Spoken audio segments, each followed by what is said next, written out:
Welcome to this week's episode of Essentuary. We left off last time resting in a dark wood. And not just a wood that is dark because of the colors of the foliage in the trees, but it feels like it's dark, like there's less light here than there should be. Even as the morning sun pierces through the trees, you find that there's less of it, almost as if there's an eclipse going on and the light you get is filtered through the clouds. It's just kind of eerie and different. The clearing that you found, a relatively protected spot, it seems to have almost shrank overnight. It feels tighter than it used to be. But your swords at the ready almost kept the forest itself at bay. Through the thick underbrush, there is a pathway that curves around from you. Now, I drew up a whole map for this to make it a little easier to navigate for my end.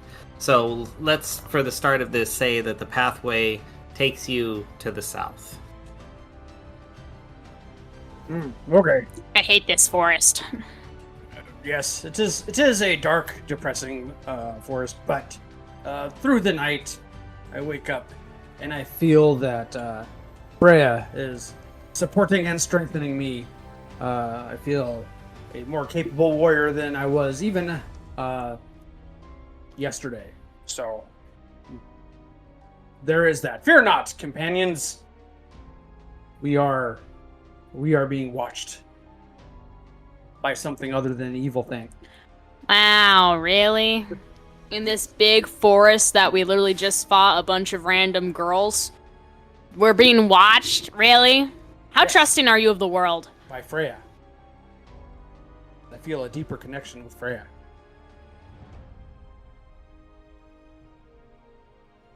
You pain me.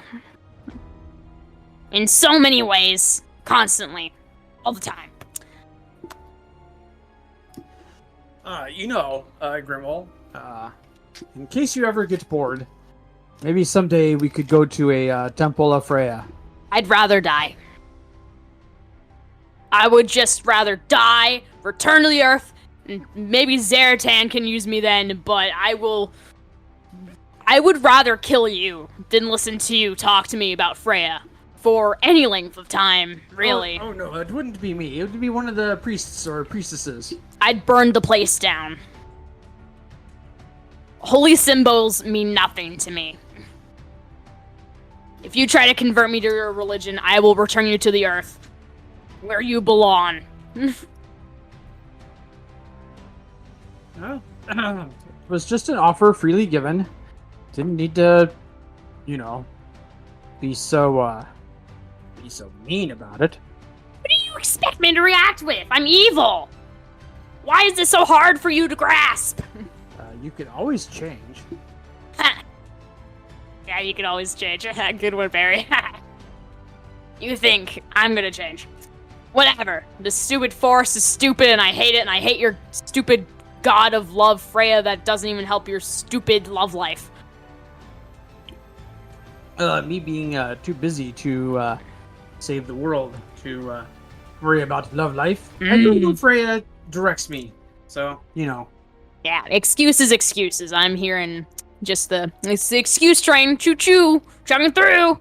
I've been too busy saving the world. I can't make love. Have you ever heard of a quickie, Barry? Quickies exist. You just can't get bitches. You just can't get them. that does not honor Freya. I don't care. Alright, well, fine. You just can't get laid. More important things than that. Anyways, I'm just gonna continue down the path. Yes, let's just head down the path. Alright. Angry Alkin leading the way, with Barry behind, and I'm assuming Foxglove just kind of shrugging shoulders and going, "These idiots," and taking up the rear. Yeah. And Pop Larch riding me shoulder, like always. Yeah, well, that does make the most sense. So, you come into an area the forest kind of opens up. The underbrush has been cleared, and you see a space that has kind of a ladder that looks like a rope ladder that ascends up to kind of a tree platform that has been kind of thrown together and constructed loosely. It looks like all natural parts, like no nails, just like sticks that had been flattened and woven together to make this platform. But you don't see anything on it. You just have this like tingling sensation that you're being watched, and not by Freya, but by something much more local. The path does continue out to the southwest from here, and you can see that it continues around the corner, but you feel as if there are almost invisible eyes upon you. Mm.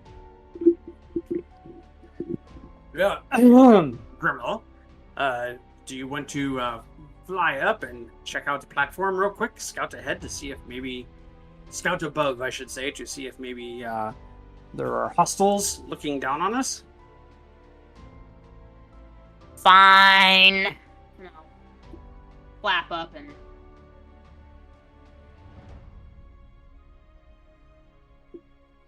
Yeah, I'll flap up and kind of do a surveillance mission, I guess. A scouting mission, if you will. Alright. Well, you flap up there, and you go to land, and you bump into something. And the next thing you know...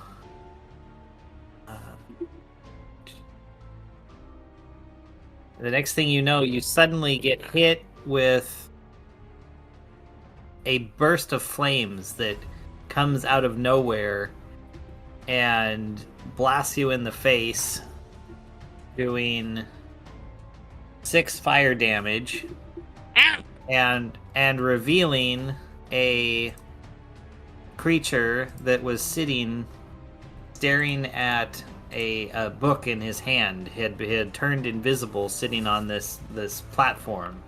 He has a heavy black cloak on with a flowing robe underneath, and his face looks almost like that of an octopus. The hands have extra long fingers that claw towards where the book was, and that blast that blasted you in the face, revealing him, was apparently from one hand as he snaps closed his book with the other. Okay, well, first of all, ow. Can I make, like, some kind of check to try and stay in the air despite the fire blast? Sure, do a constitution check. 19. Yes, you maintain flight. Alright, listen here, you. Can I, like, just tackle him out of the tree? You can try. He is about twice your height. I can still try. I've got momentum, baby. Or you yeah. You can, oh, yeah, actually. You can land and tap the platform and have it collapse and have him fall to the ground. Okay. How about this? One sec. I am going to fly back so I have, like, a fly running start. Fly at him as fast as possible, and as a bonus action, use Zertan's blessing to turn to stone, so I'm now basically a cannonball hurtling at this guy. Oh, good lord. Alright. Let's see. Give me a... Oh, good lord. Let's do an acrobatics roll. 7. You miss the guy, but you slam into the tree, and then, just for fun, roll me a 1d100 and tell me what you get. Oh, goody. That would be a 74. No, 47. Sorry, 47. That's a big difference there. Sorry, the button, guys. Oh, you're all good.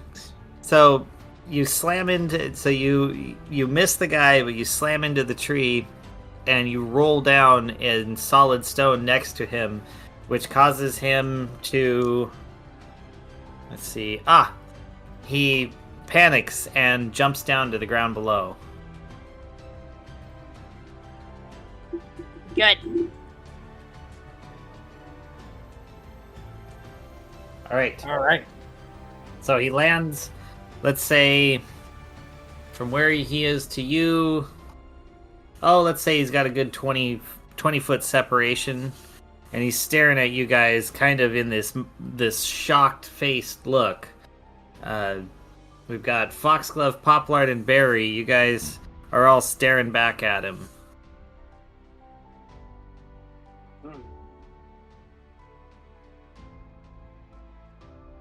To me, this looked like Mind Flare. It's a mind flare.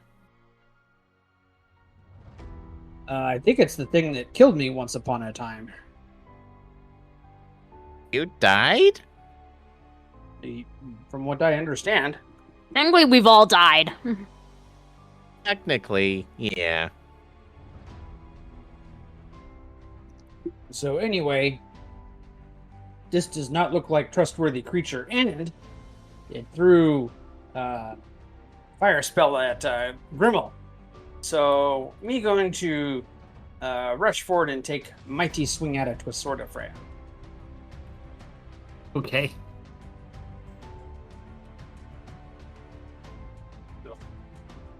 Um,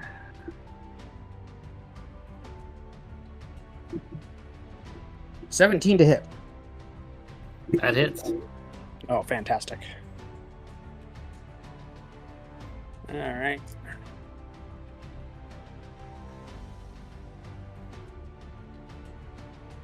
Oh, me actually rolled well for a change.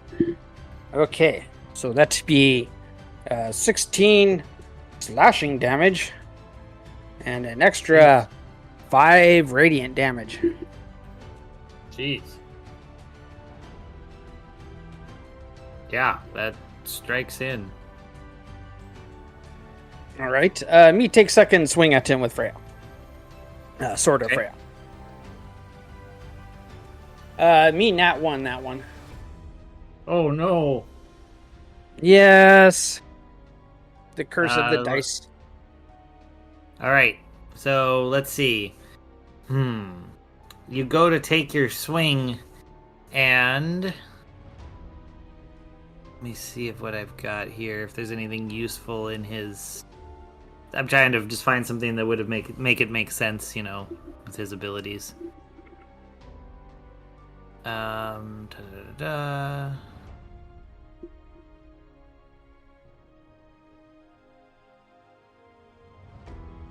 Let's say that you were bringing it down, going to hit him, and all of a sudden there was a blast of dancing lights that blinded you, causing your sword to miss, flying off to the side as he just kind of stepped sideways. Okay. Well, that is my turn. Okay. Who going, Poplard or Foxglove? I don't have a preference. Popular is riding on my shoulder. Yeah, that would be appropriate. You come down, gliding, and then Poplard? And Poplard, I guess.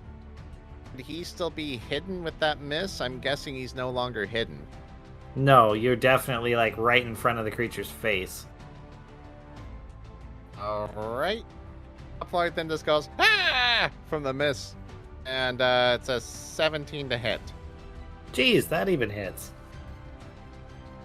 Oh, well, it's only... Only 9 damage. Still.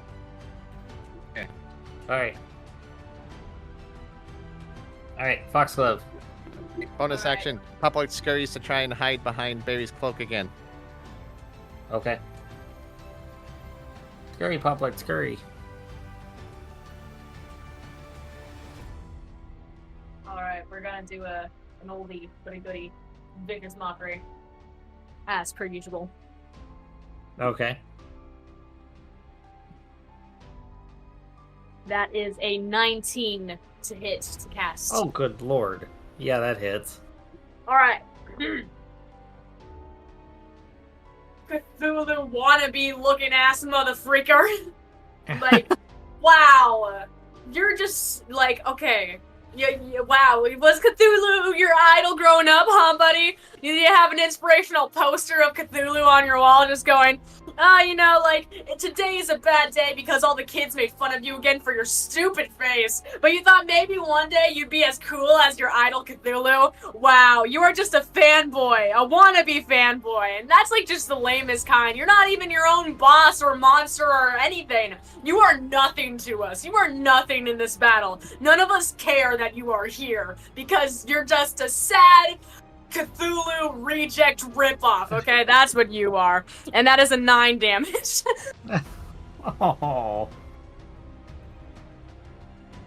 You see his tentacles twiver, like, nah.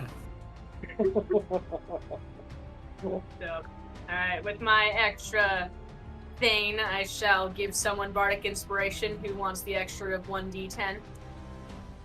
Giving me rolls, me would always take it. Okay, Barry gets the 1d10. Let me just make sure I don't fail. That is a 15, so no fail. Nice. So, he, in a panic, turns and starts like stumbling backwards and kind of runs, and you see his hands start swirling up in the air, and from beneath you, all of a sudden, the ground starts warping and twisting and turning into these ebony tentacles that begin to whip and grab for you. And I need... Oh, no, that all happens on your guys' turn. So, we'll deal with that when we get to the first creature. Oh, which goes straight to Barry. So, Barry, I need you to make a dexterity saving throw. Wouldn't it to be Grimmel? Or, well, Grimmel, actually, oh yeah, sorry. It is Grimmel. Grimmel, you're up in the tree, though. That's why I jumped the gun with you, sorry. Alright. I'm up in the tree still, right? Yes. Is he, like, somewhat below me? Well, yes, everyone is. Yeah. Yeah, so there's the guys that are, like, almost exactly below you, and then he's about 30 feet off that away. Dang. I was gonna see if I could, like, jump on his head. I mean, you could try it. I'd let you try. Yeah. I'll try. Yeah, I'll try. What would you want me to roll for that? Try and land on his good head. Lord. Let's see, because you're a rock right now. Yeah, I can't fly when my AC is this high, so. Jeez. Let's see. It's gonna be hard. You're trying to Actually, do one it. sec. Can I try to aim an Eldritch Blast at my feet to launch me and propel me towards him and just try and get it just right where I land right on top of him? That's not how Eldritch Blast works. You could Eldritch Blast at him, or you can try your run and jump. Okay, one sec. That is pretty funny, though. Come on, it's force damage. I know, but it's not meant that way. I mean... Okay, what if I, like, held my hand against, like, the ground? But you're not on the ground. You are on weak platform. So Yeah, chances are what would happen is you would blast a hole in platform Alright. and then just fall straight down. Alright, yes, let's do this. Let's try this. I like it. Alright, go ahead. You turn around, you go beak to trunk, and you blast an Eldritch Blast out. You're going to take a little damage from this, but it sends you roughly in that direction. So let's do the whole thing. So first, oh god, let's see. First roll the damage.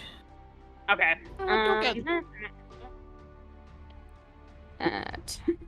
We're at 11. I get this feeling. I get a feeling this is a very bird-brained move. Alright, so that's an 11. Alright, so you'll take But, 5 no, damage. it's 9 damage. 9 damage? Alright, so 4. You take 4 damage, the tree takes 4 damage. I need you to roll me next a 1d20.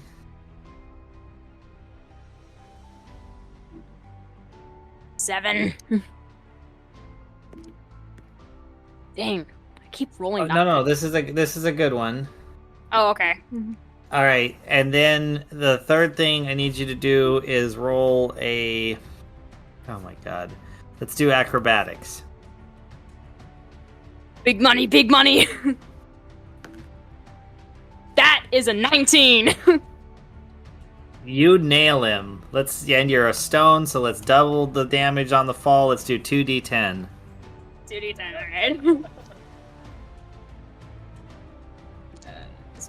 I can never find the d10s. That's 15. Oh my god. Yeah, so you smash on top of him for 15 damage, and I need you to roll a 1d6 real quick and just tell me what that is. 3. 3. Okay.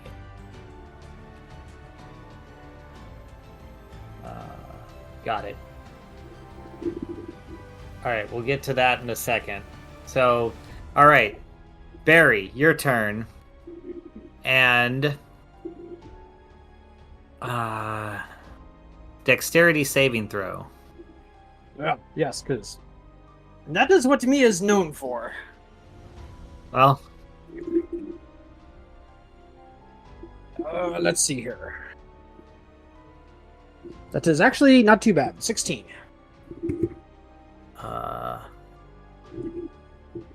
Oh, you tied. You save. Good Yay! job. Let me check. And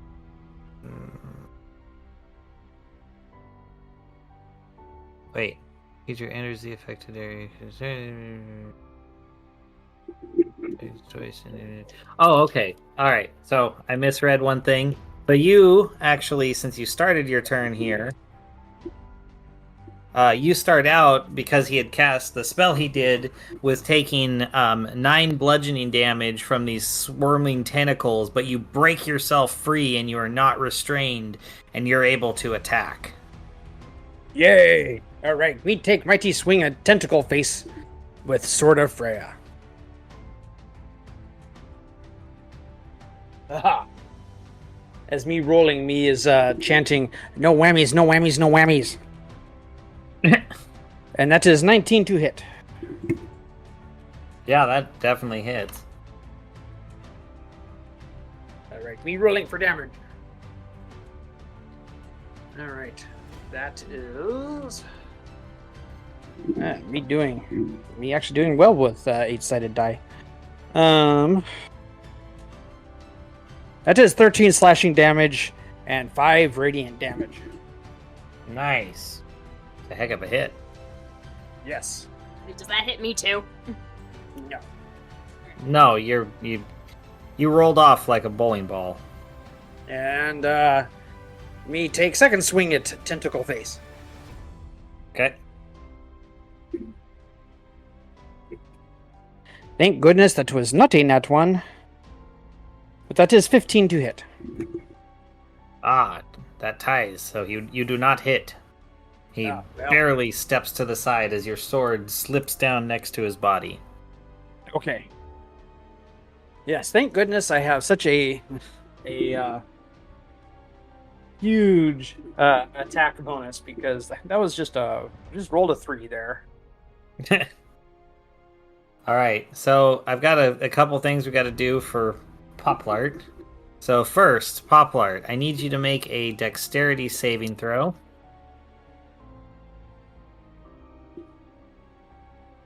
Let me double check something really quick.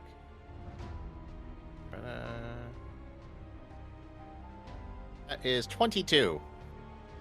Okay. So you dodge out of the way, but you still get struck by lightning, taking 11 damage. No, I don't. And what? Oh no. Evasion. Okay, so then you evade that, but you're still in these tentacles, which you get whipped for taking 4 bludgeoning damage, and then that seems reasonable. And then I need you to make a strength or dexterity check to try to escape from them. Dexterity, nat 20. You pop right out without a problem. Lart. Poplart. Yeah. Imagining he makes a popping sound like he just screams, Lart!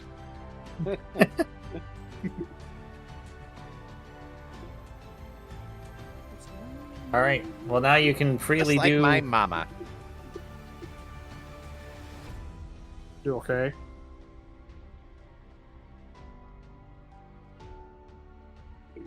So yes, you. All right. Well. Anyway, you are freed. What do you do, Poplart? Hey, do it! I guess he, while hovers in air free, takes another shot. Oh, and that's another nat 20. I rolled 20 again. Yeah, sure. That's an 8. Will happen. All right. Well, that didn't do anything. Alright, so just roll damage. Yeah, please. Oh my gosh, I rolled a 1 on the 1d8, so that's only 12 damage. The lowest possible roll. Could have been worse. He's not doing so his- well.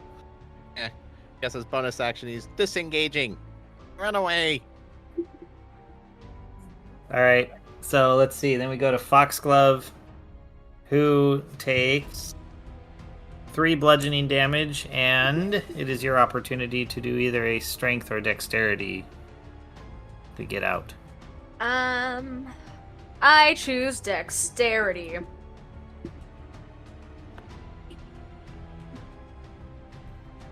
23. Yeah, you're very free. Woo. All right. Time to see what I can do. I guess I shall stab him with my evil rapier. My evil one. Okay.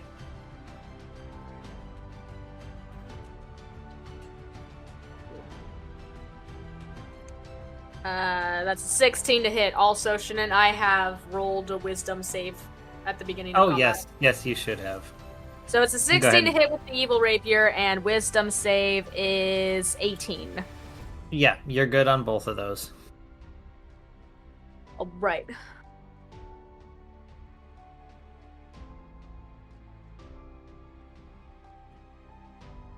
Uh, 4 damage on the rapier.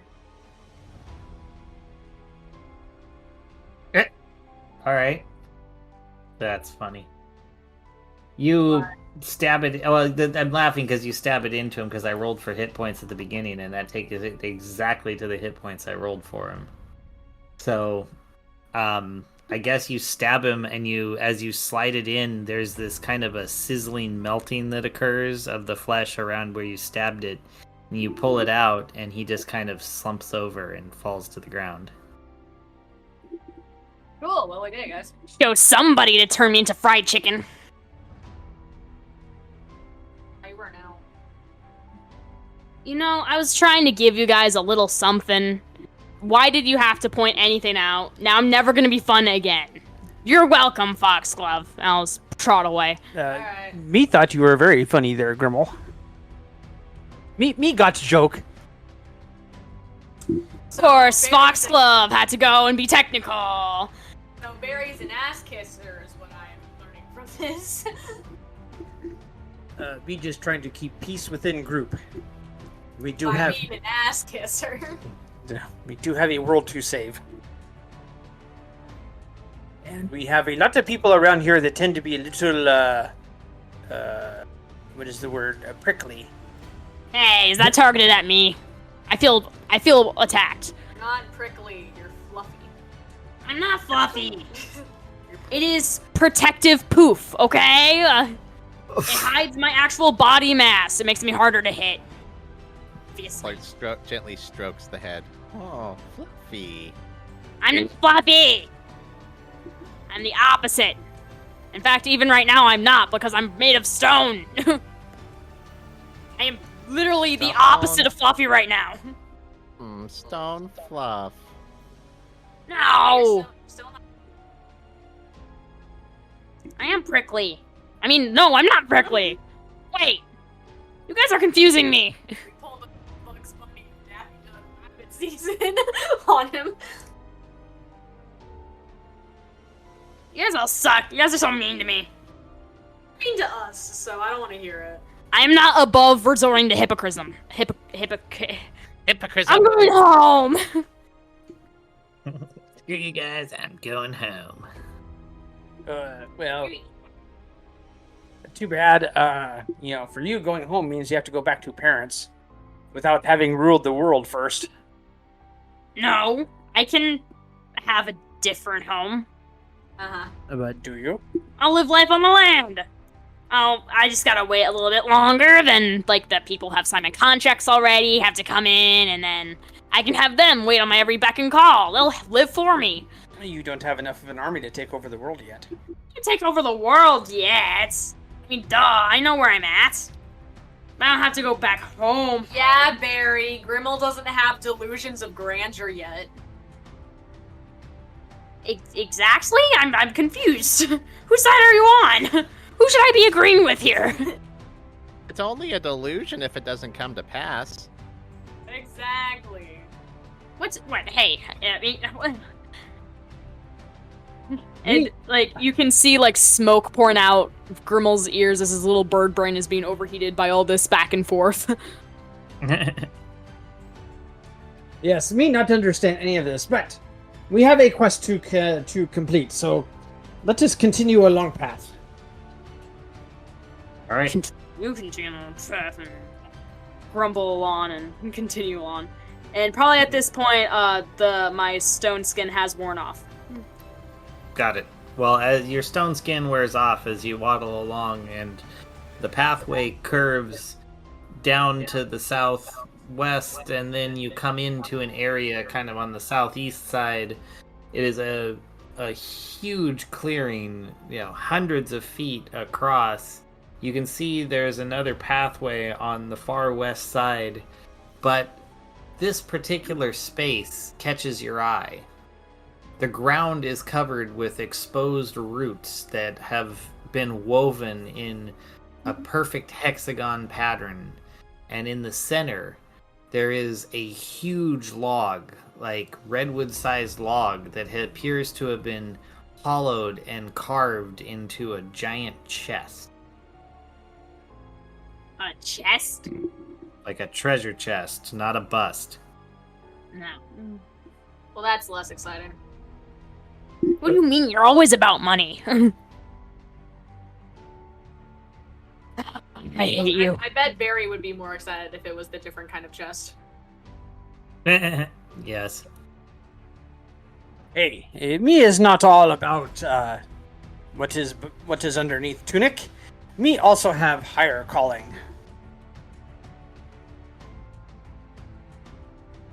Lips?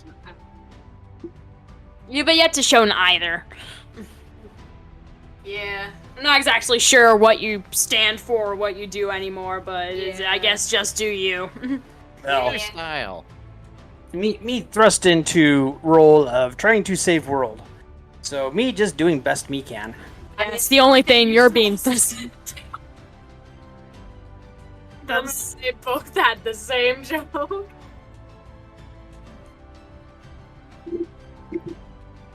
Okay, anyways. That's how much it makes sense, Barry. We both had the same joke. Alright. I'm done making fun of you. Let's continue. All right. Just walk right across. Just walk across the field. Oh, no, I mean, we should look at the chest, but, like... Continue on from bullying Barry, even though it is one of my favorite pastimes. It's a pretty good Gotcha. All right. Well, all right. You stop bullying Barry and you move on, and you're looking at this giant chest.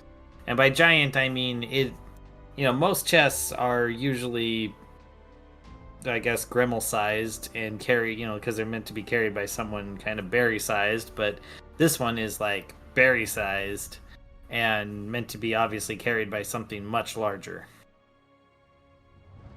Cool.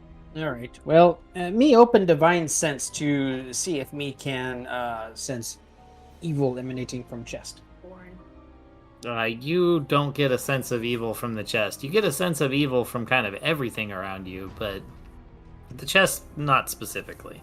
Okay. Let's see If here. that's what the chest wants you to think. Hey, Poplet, there's probably shinies in the chest. I mean, you don't like him anymore, but like maybe you just maybe you just need to look at them again. Your addiction will start again. That's how relapse happens. Poplight's distracted by the log. Okay. Just hear him kind of humming a tune.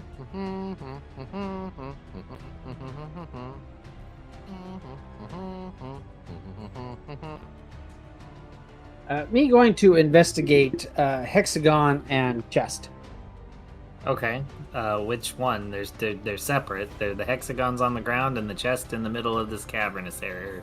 Well, Clearing area. me gonna start with hexagon.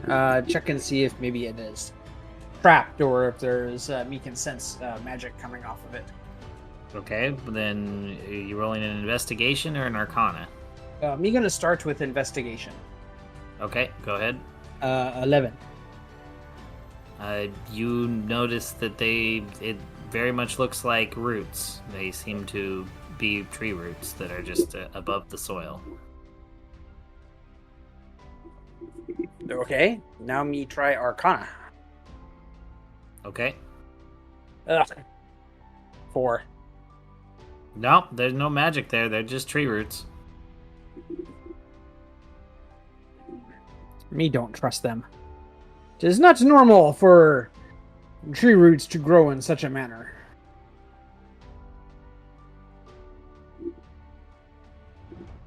Alright, but not sensing any magic, not sensing any evil.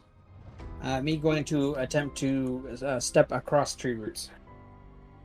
Oh, you step across them, fine. Oh, okay. Yeah, you walk on them. It's not a problem. All right. Well, then me going to investigate chest. Okay.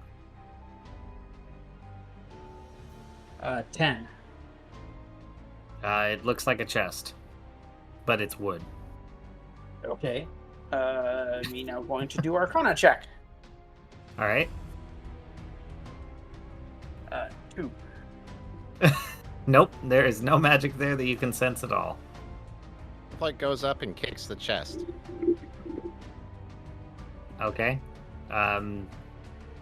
You give it a kick, and you have a... Oh, let's see. Just for fun. And you kick it, and you stand there staring at it.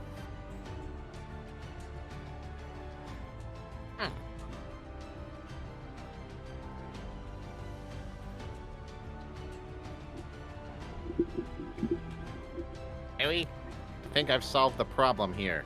This great riddle that we're facing. Yeah, what is that, Poplart? This is a chest.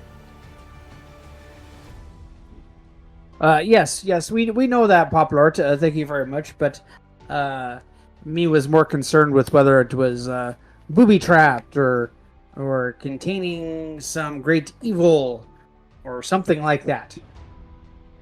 I don't see any boobies. I'm just gonna open the chest. I'm sick of both of you. All right. What about the boobies? I fear no booby. But Wow. This is While he does this, me going to take giant leap back. Okay. Well, you throw it open. I guess Grimmel throws it open. Yep. Apparently so. All right. Roll me a 1d10 real quick. Just tell me what you get. 8. Okay. You drop the chest top, turn, and let's see. Real quick, roll a 1d6. Alright. Who am I to question random dice rolls? 5. Is the will of the gods.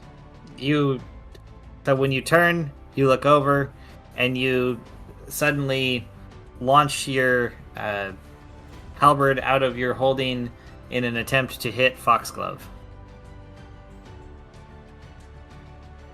Alright. I've struck again. Do you want me to roll the attack roll? Yes, please. Yeah, it's only an 8 to hit. You're fine. Mhm.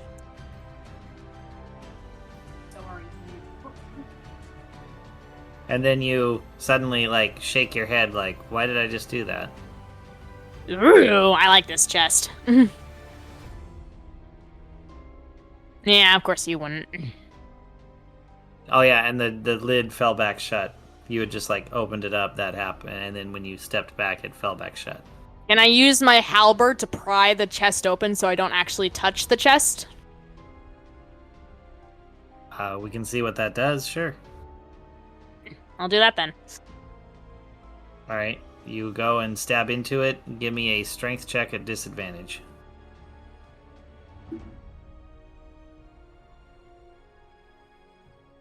That's 15. At disadvantage, that was a 15? Holy crap. Yeah. I rolled a 13 and a 17. Alright, then yeah, you push it open, and the top flips open, and from your thing where you're standing, you can't see in, but it's obviously nothing's coming out. Alright. I'll replace my halberd back in my little ring of holding, and I'm gonna peer in the chest. I'm gonna fly up and peer in the chest and not touch it. Alright, you're not touching, you fly up, you look over, and you see sand. Sand? Sand? All that just for some sand? Are you kidding me? Who's behind this? Sand people. Ah, well. Maybe there's something under the sand.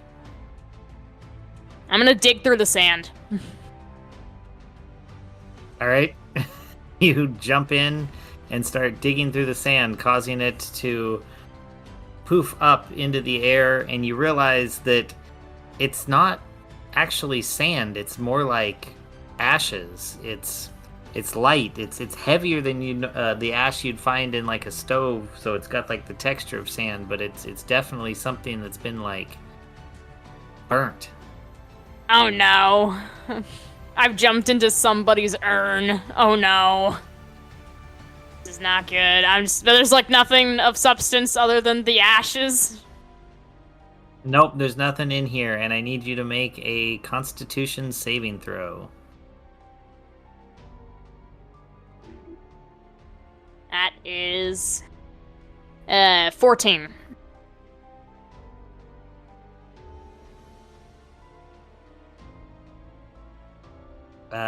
You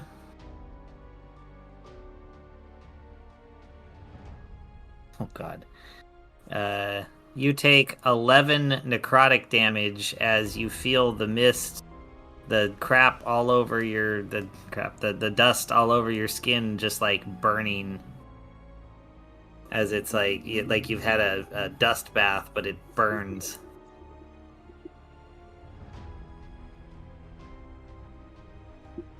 Well, that's great. I immediately jump out. Alright, you jump out, and as you poofed up this cloud, it seems to almost follow you out, now basically filling the area above your head where you land. It's floating there.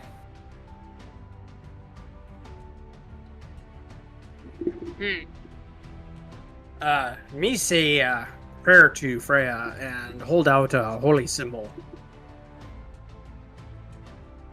Maybe me can kind of drive Cloud back into chest.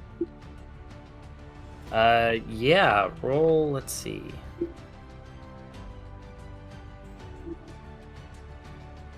Yes, the cloud begins to rescind and push back. You see Your it religion almost makes like no sense to me. the dust settles down and like leaves Grimmel's body. The particles coming out of the feathers.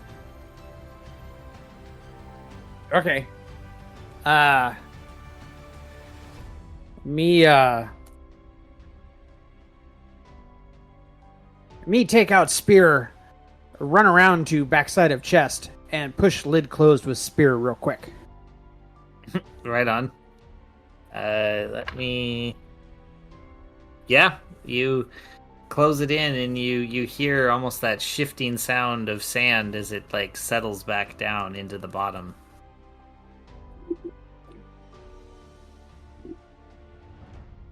Okay, so apparently I've discovered that this chest does not contain treasure. That's stupid. Why make such a big ornate chest just to fill it with ashes? I don't know whose ashes. Frank, I don't really care. Be guessing something very big of great evil. Hmm. Maybe it's treasure to someone. He's very it- treacherous. It just burned Grimmel. I don't imagine it's treasure to anyone. Really could weaponize it. Yeah, me not willing to try. me saw what it did to you. Yeah, and I saw what it did to me too, and I'm still tempted to weaponize it. I won't. But I thought about it. All right, so that was fun. All right, so is there a path that leads out of this clearing? Yes, the one to the west. All right, let us take this path and continue on. All right. You work your way around through some twists and turns. I don't even know why I'm using these directions. They make no sense. Anyway, you go twists and turns, and you find an area where the road, the clearings, they split. And it looks like you could go like left or right, roughly.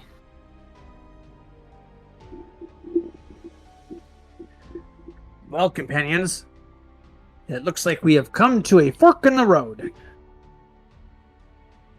Hmm. See, look, there's a big fork right in the road. How'd that get there? I don't know. Maybe owner of ash that we just disturbed. Maybe that's belonged to him. Maybe this was. Why'd he just leave his fork here? Well, maybe he was eating dinner when he was waylaid by something. We don't know. Anyway, shall we go left or right? Kind of disgracious to leave your fork in the middle of the road. But whatever. I say left. All right, let us go left. All right.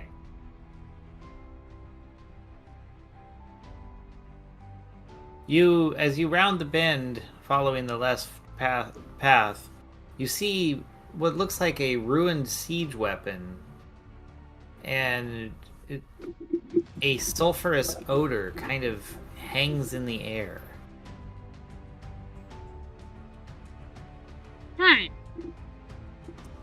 Smells like brimstone. How would you know? That's what this smells like. We know. We've been enough places that we should know these smells. Okay.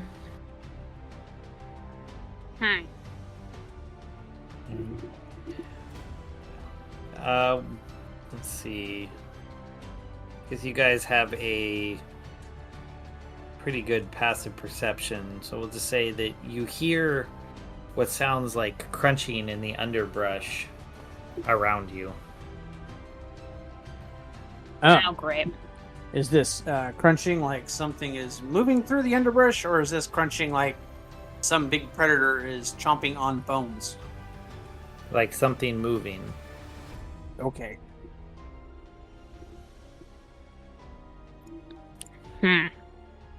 All right. Me draw a sword of Freya, and wait. Okay. You find yourself standing and wait. What do the others do?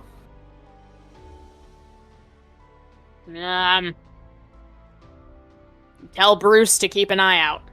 Oh, I'll have Bruce turn around so he's facing my back and I'm looking forward. So then I have a whole 360 degree view. All right, I like that. That's a good approach.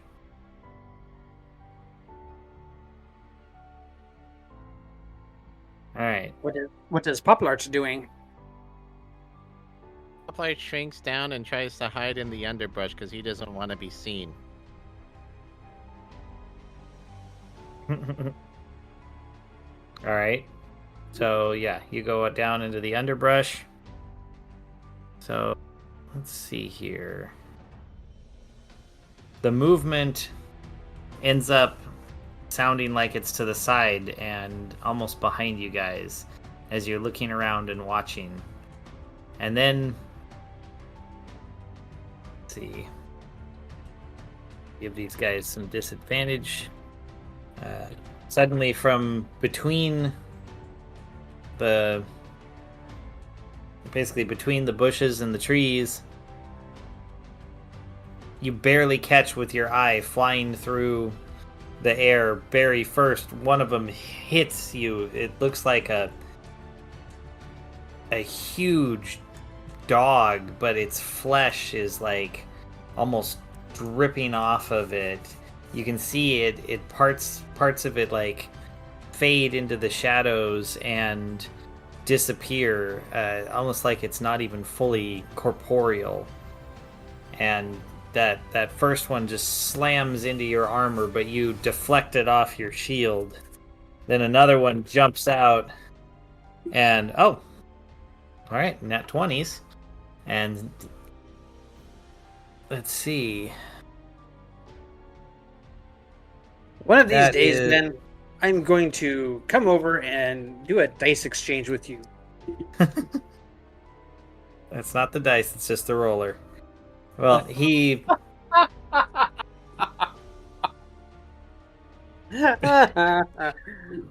he bites into you for only 6 piercing damage, but you get knocked prone from the sheer mass of this thing slamming into you, and the other one having hit you first. So,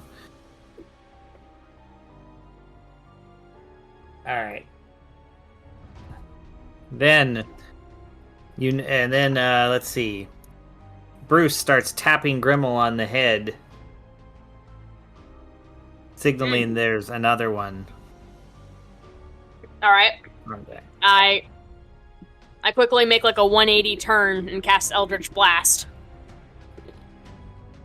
Okay, so it comes flying in. It comes at you. Do a target. Roll me your to hit on your Eldritch Blast. That's a 26.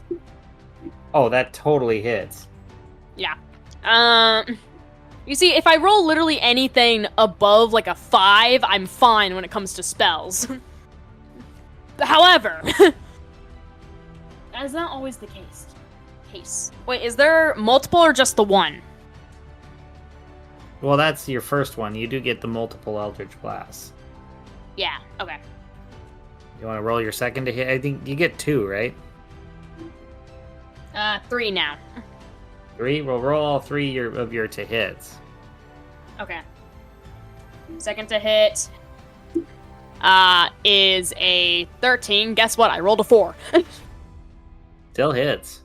And my third it'll also hit then, is a 15. Okay. Then give me the damage of those. So it's 5 and 6 plus 4, so 10 plus charisma. because of my invocation. So that is 15. Total for all three? Yep. Alright. You blast into it. Boom, boom, boom. And also, roll me a quick 1d20.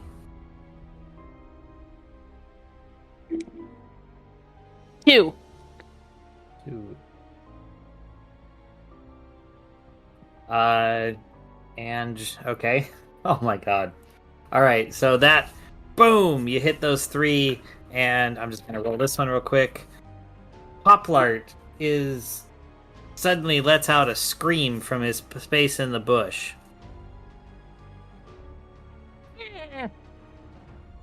There we go. Alright.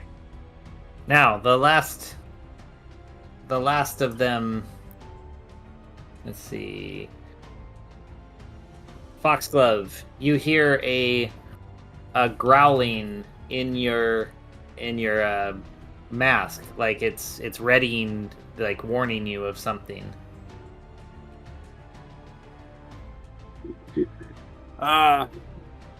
Foxglove is indisposed at the moment. She should be back shortly. Okay, well that's okay. The thing misses anyway. Yeah. Misses completely, so Foxglove just laughs and steps to the side. Which, let's see. Let's go to Poplart real quick, who's hidden beneath the pile. Or off to the side, right? You're in the brush. Sorry. Why did I scream out? Oh, you don't know yet. I just screamed? You screamed because you felt sudden pain over every square inch of skin on your body. Alright, I'm guessing when that happened, he just leapt into the air, fly out of the brush. Okay. Alright, you leapt into the air out of the brush, and now it's your turn to do something. But do I see anything? Yeah, you see there's 4 of these huge dogs. 2 of them basically, well, one on top of Barry, one next to him, one that got like blasted by Grimmel that, you know, kind of ended up rolling to the side, and then the last one just jumped at Foxglove, who deftly stepped out of the way. Alright, just trying to make sure.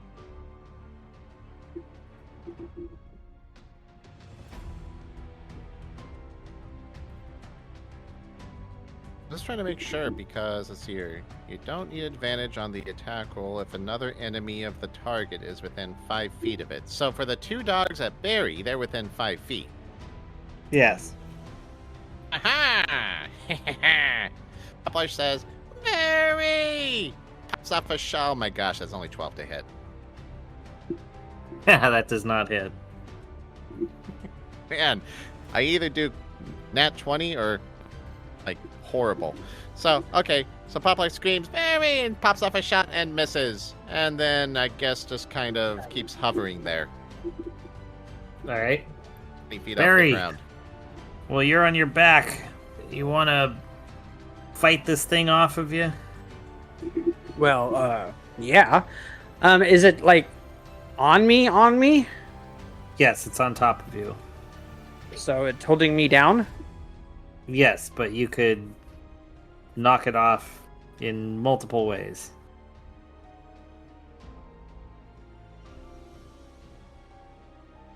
I mean, it's like weight of a, you know, its weight is on you, but it's not really like pinning you. It's not like holding your wrists or anything.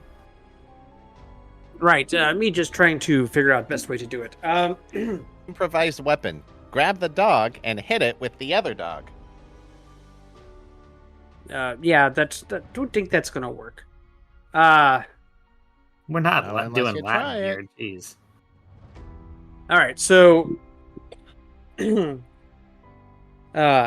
me.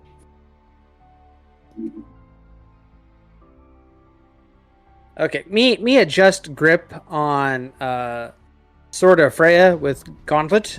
So me choke down and grasp blade about halfway down blade, and then me stab up into creature. Ooh, nice.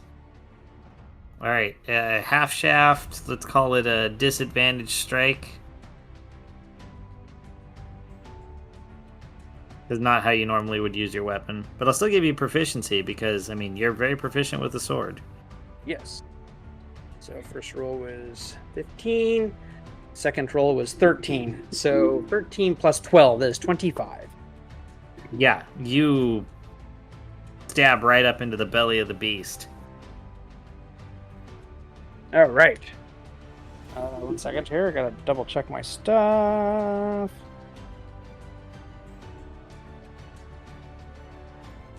Okay. It is this thing's lucky day. Since I can only use this one-handed as opposed to two-handed, it's 1d8 instead of 1d10. Alright, so that is still 12, what do you call it? Puncture damage. Yeah, piercing. And three radiant damage. Not bad. And as this thing enters this beast, does it turn out to be fiendish origin or undead? No, it is not actually. Okay. All right. And so hopefully that thing is distracted. So, actually, well, it's 2 attacks, but it's not necessarily 2 actions, right? Correct. Okay, so I can't just throw it off of me now. Well, you could stab again and see what happens, and then, depending on what happens, you may be able to move. Okay. All right, so me stab again. At disadvantage. So that is 9 plus 12 is 21. That's still a hit. Yep. All right. And damage. Okay, so that is 6 stabbing and 7 radiant. Well, so you had stabbed it, you pull out and you stab it again, and as you're pushing to the side, you feel you nicked something, and this just like stream of black blood comes oozing out, and you feel it go limp over you as you push it to the side, and you're able to get up. All right. Thank you, Freya. All this glory is through you. Barf.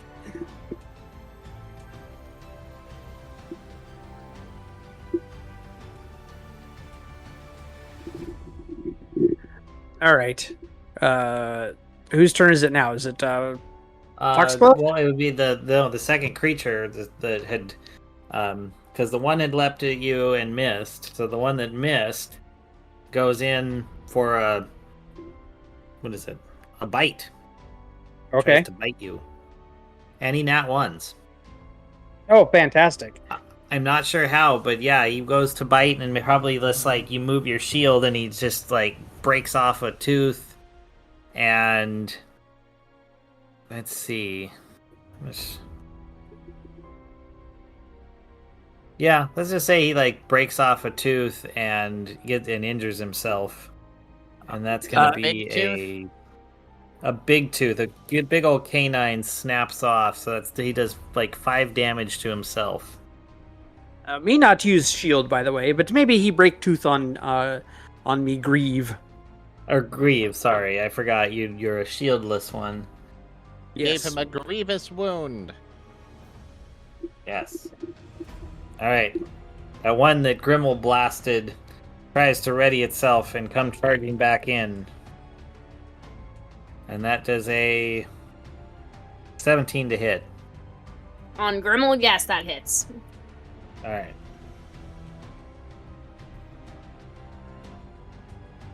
So it bites down, doing 7 piercing damage. And I need you to make a strength saving throw.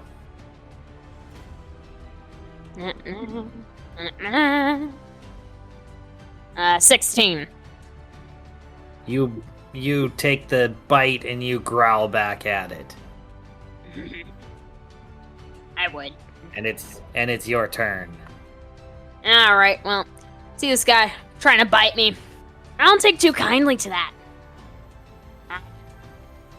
I'm not gonna waste any big spell on it, though. I'm gonna cast Poison Spray, which is a cantrip. Nice. Actually, I'm gonna have to pull that old stuff out, aren't I? Bleh. I'll get it for you real quick. No, I got it. That is a... Deck. Puff of noxious gas from your palm. Constitution saving throw. Let's see. Okay. It's an 18 to hit. Well, and I rolled a 3 for Constitution save, which is a total failure. Okay. 1 sec. I never wrote this down again. Okay. Well, that doesn't help me at all. It is 1d12 poison damage. What is it at higher levels, though? It's a cantrip. It doesn't count. Yeah, it does. That one doesn't level. Oh, yours It doesn't? This one? Oh, I don't see Eldritch any Blast colors. does. Because Eldritch Blast is like a warlock specific Oh. thing, but it's a Hold on, warlock hold on, for hold on. spells level. At 11th level, it is 3d12. Sorry. See? Oh, because some cantrips do scale. Yep. Yeah, this one does.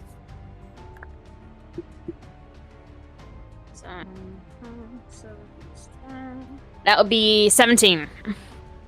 Oh my god. Well, it hacks and coughs and stumbles backward and falls over, deceased. Lol. Very dead. Can you roll me a 1d20 real quick?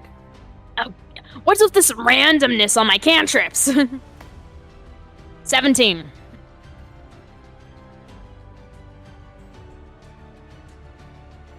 Don't ask unless you're prepared for the answer. I am prepared. You just are, you're compelled to look at it and you say, "Dead dogs tell no tales." What? I just made like an action one-liner? What was that? Yep, that's it. I'm being cringy. What? Oh no. This is gonna be some big blockbuster hit, isn't it? I don't want to be never know. marketable. It goes Don't against worry, everything I'm trying to you never achieve. will be. Thought you're trying to achieve world dominance.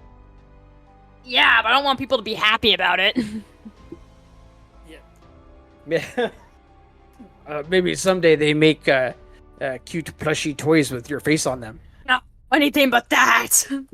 Oh, nice and fluffy and cuddly. That's like death for overlords. Whole generations of kids snuggling with you in bed at night. No, they should be wetting their beds at night with thoughts of me. Mothers should be Think telling about that. tales to their children like, "You better behave or Grimmel will come and take you away in the night." Imagining there's a Ow. legendary warlock in Grimmel's family called, like, Ray Rowe, who enchants the world through song, and Grimmel's always, like, jealous. Why would I be jealous? That sounds stupid. Uh-huh. Because it's not you enthralling the people. I don't want to enthrall people. I just want everyone to listen to me and fear I want them to be my me. indentured servants. Exactly. To show my parents I'm more evil than they ever were. We can see it's Well, now. that- Good Alright, lord. anyway. Now that Grimmel is demoralized, can I have the other dog attack Foxglove? Yeah. Oh, yes, of course. Sorry, my... Well, it's a 24 to hit. And Box Club we're gonna talk to you would have shut up way earlier. Alright, well, it does 11 piercing damage, and I need Foxglove to make a strength saving throw. Oh boy. All right.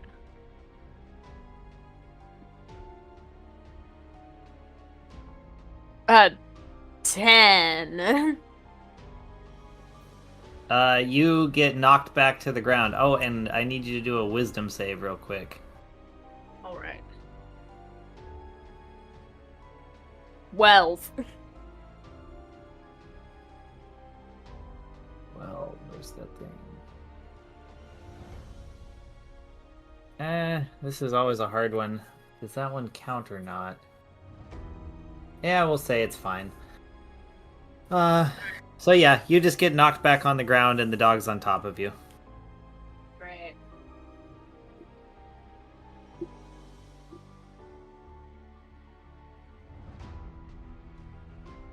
But it is your turn. Ooh. All right. So now a dog is on top of me, and I gotta get him off. Yep. All right. Stab him through the chest with my rapier.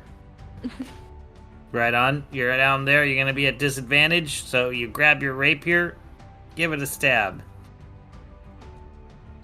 15 to hit. That actually hits. Good job. Yay! All right.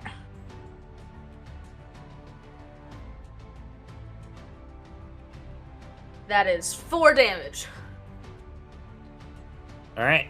You gave it a good old stab. Is it off me now? No, you just stabbed it. Dang. All right, Poplark, you're floating in the air. Oh, Barry seems to be doing okay, so Poplar tries to help Foxglove. She's pinned down. And that's an 11 to hit. That does not hit. Yeah, Poplar's doing really good with his shots these days. Apparently. Yeah. It is stress Very- of battle, Poplart. Oh, it totally is. And then The only time he lingering succeeded was when he pain. popped out of the, entanglement. All your skin feels itchy, by the way, Poplar. Probably why he's missing. He's distracted by the Yep. itch. Exactly.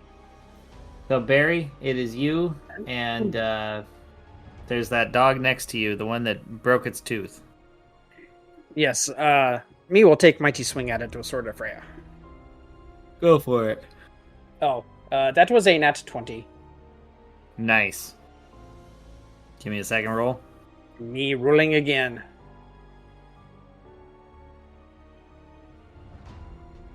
That is an 18 without any. Dang. Well, let's just without say any you bonuses. Yeah, you laughed at it breaking its tooth, and you're like, "Let me break the rest," and slam into it and just strike it down.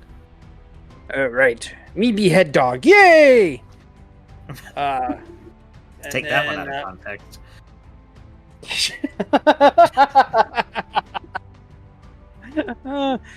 Me going to hear from ASPCA, Vito. Alright.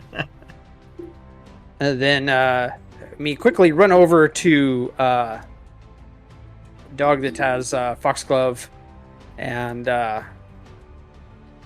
me see. How tall are these dogs? Very tall, like up to your belly button. Okay. Perfect. Me going to run at dog and ram into it with shoulder to try to knock it off of Foxglove. Okay. Yeah, give me a... Oh, let's see, you're just running, charging... Yeah, give me a strength roll. Tell me what you get.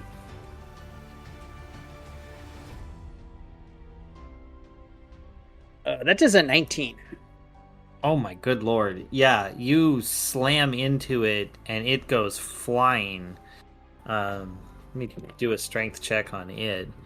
It rolls and it's able to like catch itself, but you hurt it. You did like a good wow, you did 10 damage to it as you slammed into it with your body armor. Oh, very nice. Does it yip a little bit? You heard a sound, you're not sure if it was a yip or not. Oh, okay. Yeah, Might have been a Kaye. could have been. Grimmel, you witness this happen. Slides over out of the way. Mm. You see me It- knock Big Dog off a foxglove. It is only one left. What will you do? There's only the one left, right? Yep. You guys have got this. Oh, so apparently Grimmel is going to give himself a manicure. I'm gonna praise Bruce for alerting me of the dog behind me. Good job, Bruce. You could do like an Eldritch Blast, but no. You guys have got it. Apparently, Grimmel has all kinds of faith in his companions, and maybe he's upset at me for making the stuffed toy remark. Maybe you guys should Yes, just. faith in companions. Glad That's I trusted definitely you. what Grimmel has. So what'd you say? I said, Yeah. yeah, faith in companions. That's definitely what Grimmel has. Total faith. Well, Grimmel is evil, so we can't expect too much from him. You said I was evil? You admitted it Aw. finally? Well, no. This was fourth wall thing. We've reached a breakthrough. Yeah, the fourth wall. All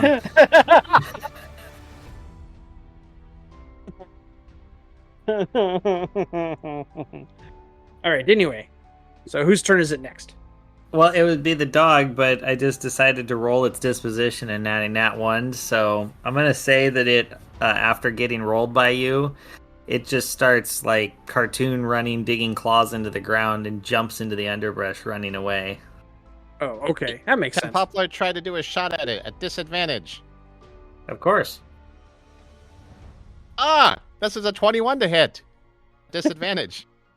You Oh, hit. one time. Alright, that's 8 damage. Yep, you pop it right in the butt for 8 damage. It is like you see it try to land and limp on that rear leg as it hops through the forest away from you. Ah, and don't come back, you hear? Alright.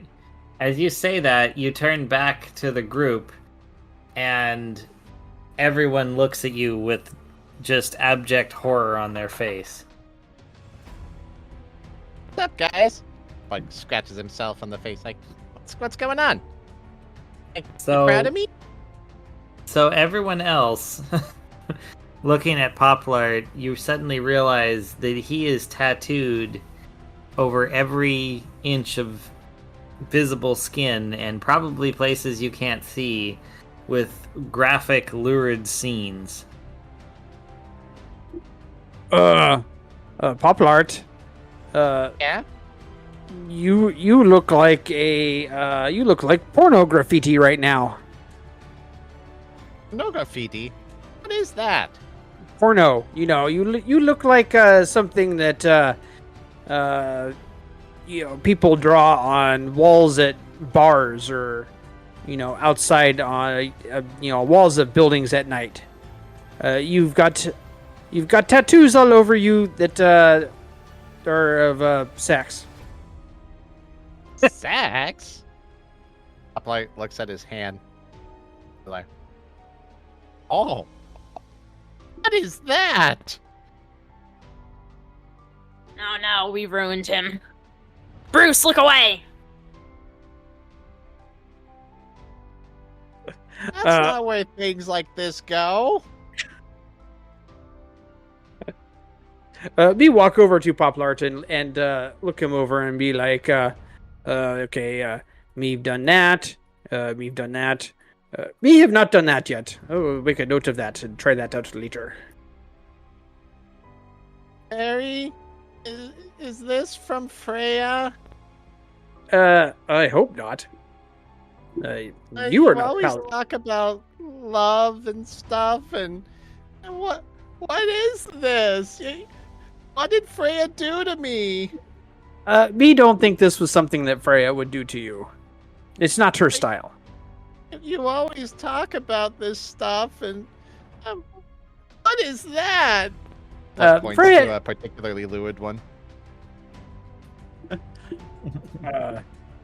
It's from the Kama Sutra. Yeah, exactly. That's from little known sex manual that is taught in certain monasteries. Why would Freya do this? Like, have people do this to each other? Are you sure you're following a good goddess? Well, yes, it looks weird, but it feels very good, from what I understand. I have not done that particular one personally yet, but Her faces look in pain. yes, it is really good art. But no, that is not pain. That is extreme pleasure. Where are the eggs? Eggs? Yeah, like, don't you make little ones with eggs? No, not per se. That's how it I'm works for so us. confused. Don't worry, Poplart. Me think this was cruel prank put on you by someone else. Maybe like Loki or some evil demon or something. Why would Freya do this? Freya did not do this. Stop saying that. Oh no, seems like a Freya thing to do to me. Freya does not pull pranks like this. If you're gonna blame someone, maybe blame Loki. Oh sure, blame everything on him. He is Loki god of. seems so low key. Wah, wah. It's jokes like that probably are the reason you got tattooed like this.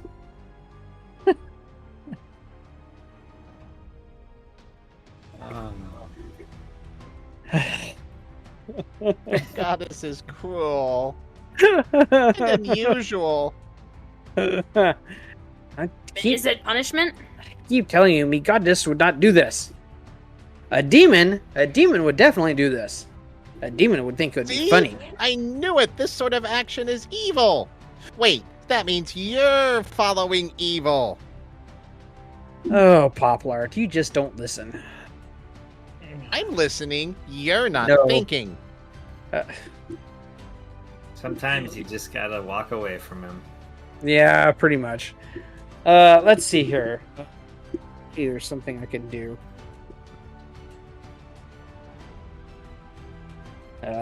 Hold on a sec, Poplart. Maybe me can do something.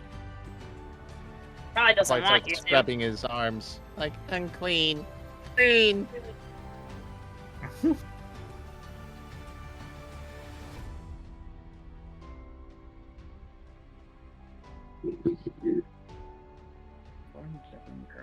Okay, I'm hoping you got something.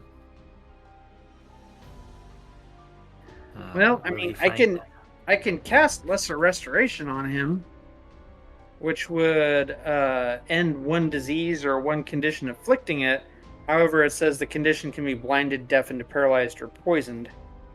So, I don't know that that's necessarily would work for something like this.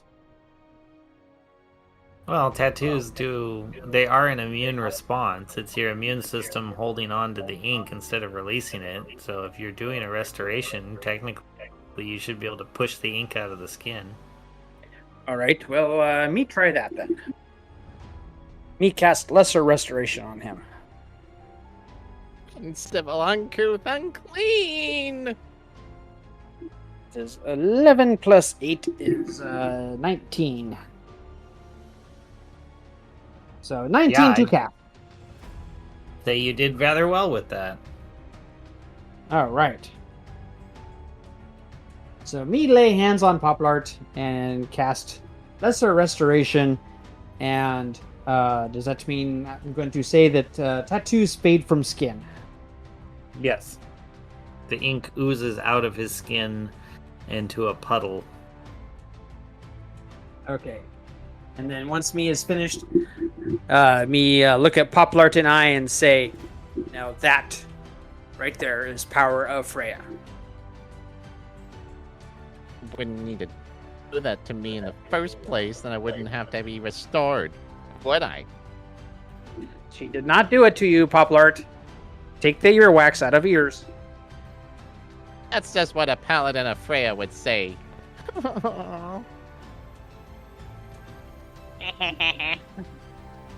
Poplar's pain is amusing.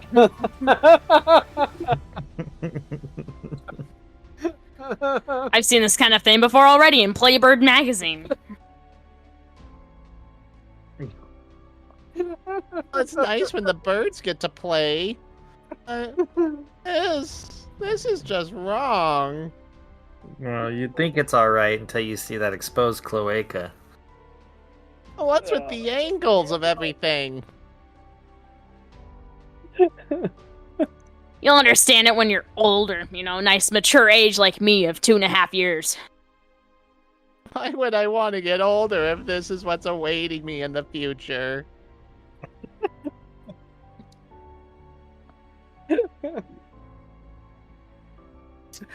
Oh, trust me, Poplart, it will seem like a good idea at time.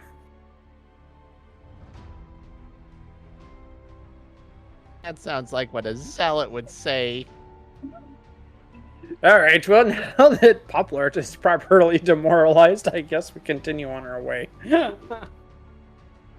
if I have to be, put through some awful, confusing situation, so does Poplart. Only fight Well. for equality. That is something a good person would say.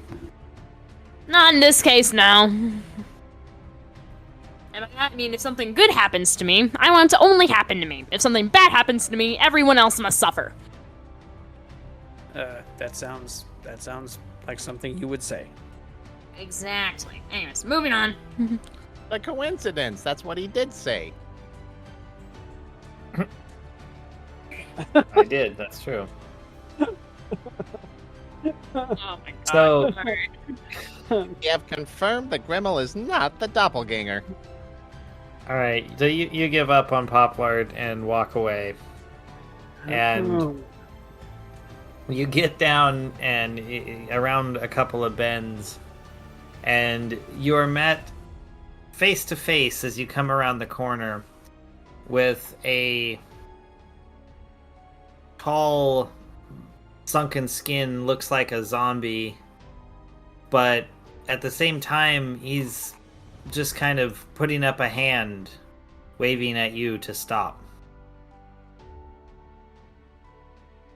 All right. Me Appears stop. to be dressed very nicely in a tunic, holding a staff, and almost like there's something there. Like he's trying to, not just stand in your way, but just hold you.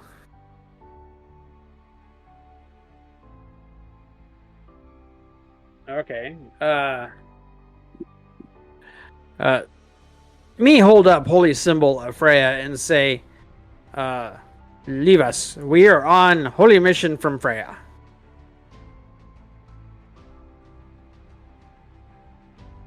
Okay, 1 second. I'm trying to remember.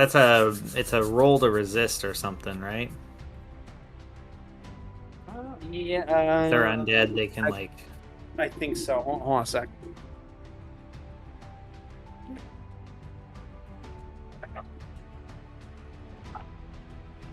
Okay.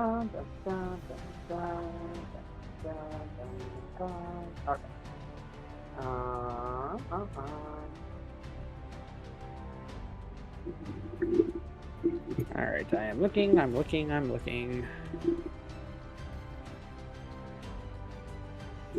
Need a bigger table.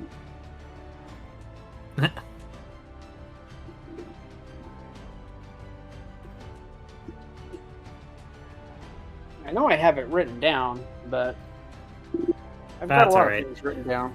Let me Okay, just turn me I'm gonna just unholy. roll. Each fiend or undead that can see or hear me within 30 feet must make wisdom saving throw. If it fails, becomes turned for 1 minute or until it something takes damage. Okay, so alright. So I rolled. I got a 19. I So think that saves. he stares you down, like looking into you, and you hear this like raspy voice. Uni paladins, turn around now. This is not your place. Hey, no one tells me what is and is not my place.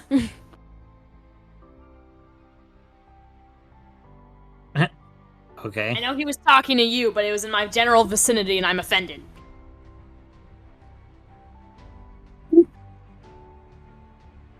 All right.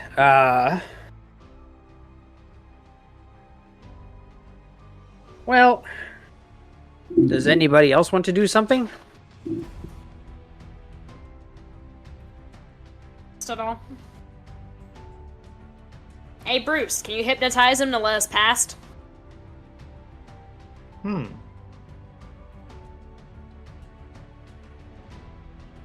Bruce kind of looks at him up and down, shakes back and forth like, Well, tried. All right. Well.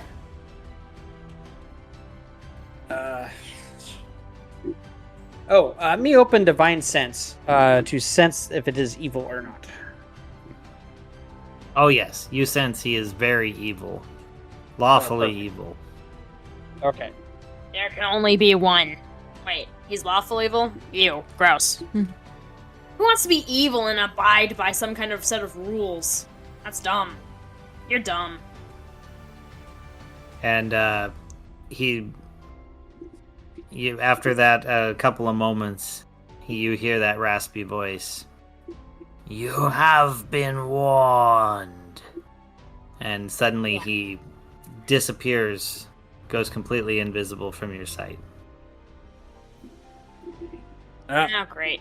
But does me still sense evil emanating from him or not? Well, you sense, yes, you sense, well, again, there's like background evil, like all around you. But yes, you still feel the evil in front of you where he was. Okay.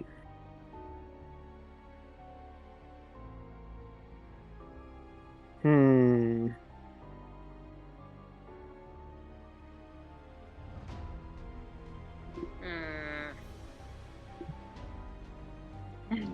Why does everything in this forest want to kill us? I'm gonna kill that soothsayer once we get back. Don't think I've forgotten.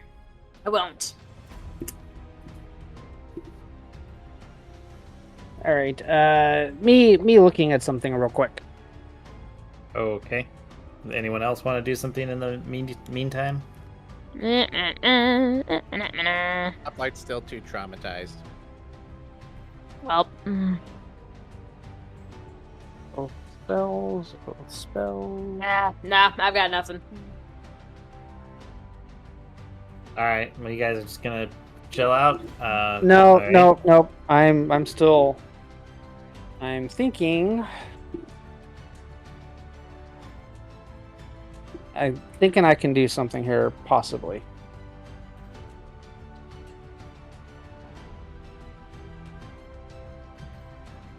Well, your So, thoughts are dispel very magic. Do I actually have to see a target?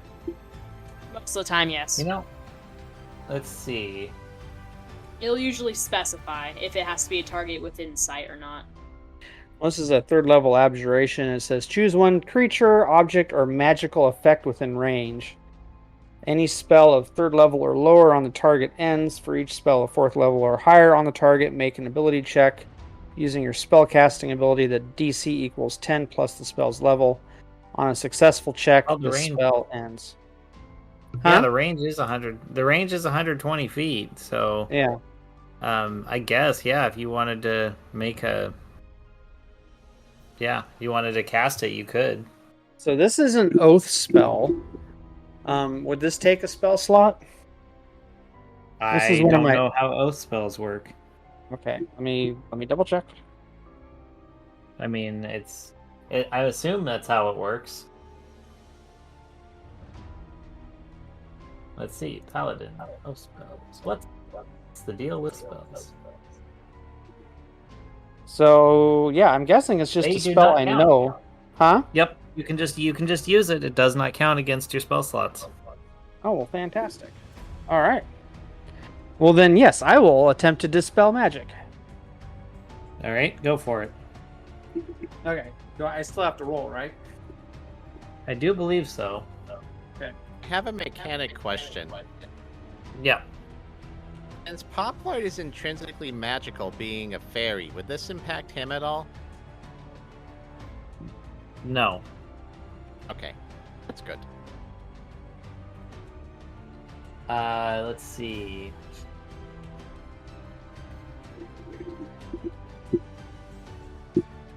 Yeah, so just do your roll for standard casting. You know, roll your That is- 1d20. That is 17 to cast. Yeah, you are successful, and you cast it, and almost immediately see the guy who was in front of you, mid stride, walking away. All right. Does he realize that his invisibility has just been dispelled? It takes him. It takes him a few paces, and he's just kind of like, "Oh."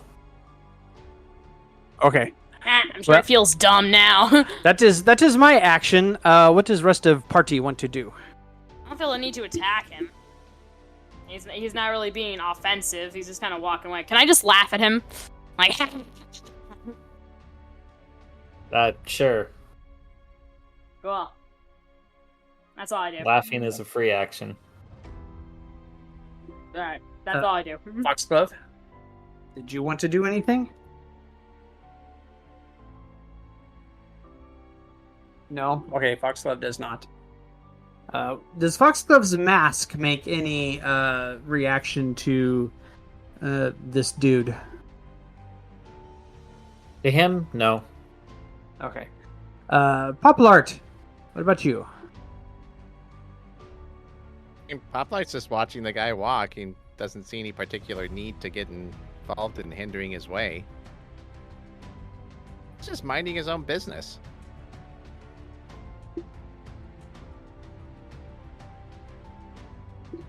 How far away is this guy? Well, let's say that he's got like 10 feet from you.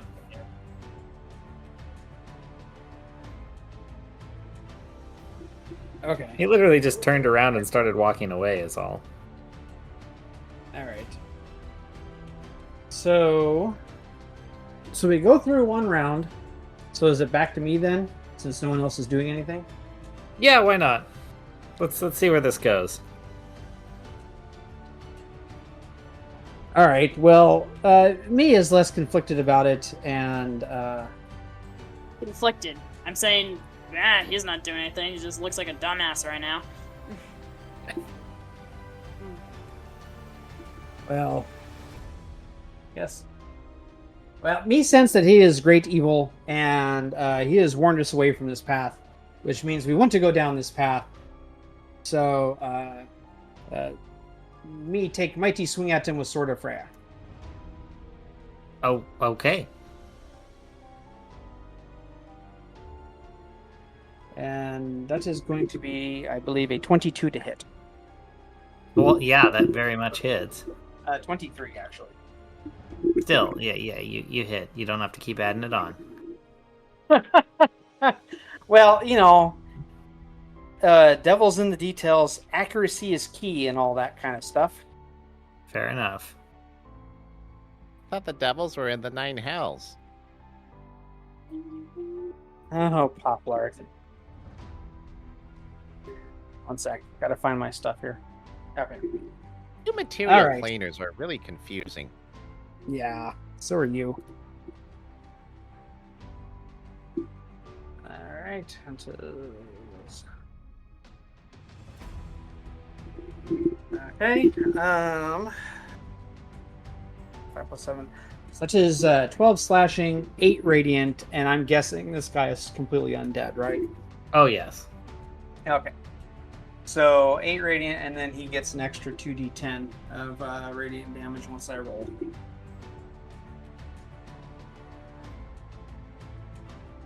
So that is another 11 radiant damage. Good lord.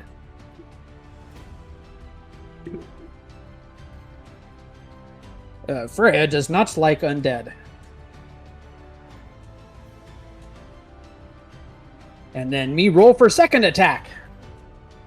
Oh. Did you just say, oh? Yeah, poor guy. He's walking away and you go and you attack him?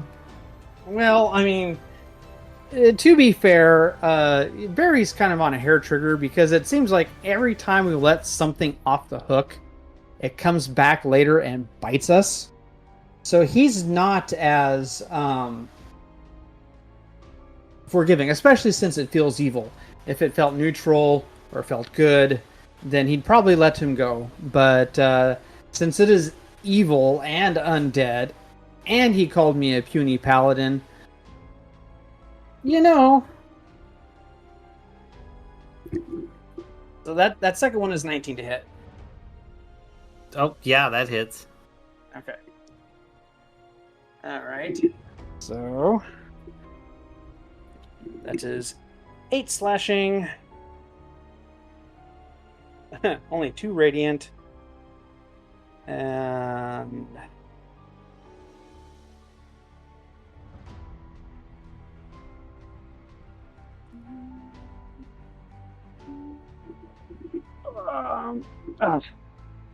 plus 9 radiant. Jeez. That you did 2 hits to the poor guy and did 50 damage. Oh, wow. Well, you know, sort of Freya. Yeah, but holy crap. That's ridiculous. Alright, so you blasted that guy and he's just like... He's like, dude, what the crap? Trying to help you out here.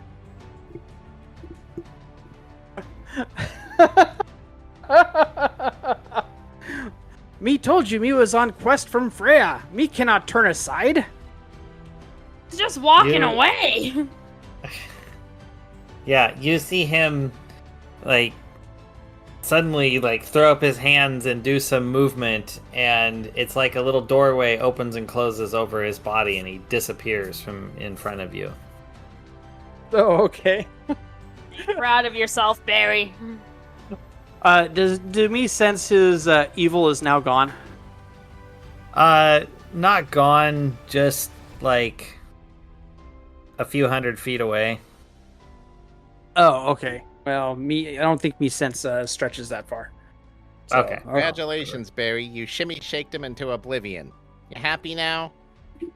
Yes. Yes, I am. We have one What? nice guy who tries to help us along our way, and you have to shimmy shake him down. Unbelievable. He was not trying to help us along. He was warning us from this path. I'd consider It that might not be hindering us. helpful. We know what's on this path? Maybe it's something bad. Maybe he says, oh, these people seem kind of nice. We shouldn't treat them like crap. Oh, wait, no. We're going to treat him like crap. Me sensed that he was evil. Ever stop and think maybe we're the evil guys? Oh, for crying out loud, Poplar. I feel offended. You know, I feel offended that just because someone's evil, you just feel the need to attack him. I mean, come on. Like, he didn't even start anything with you. He was trying to be polite and well-mannered and civil, and he just went and ruined it. He just went and ruined it, Barry. Whatever. All right. This is why we can't have nice friends.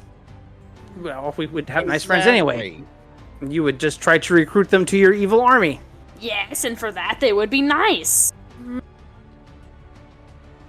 Whatever. All right. Simple logic. No, I don't.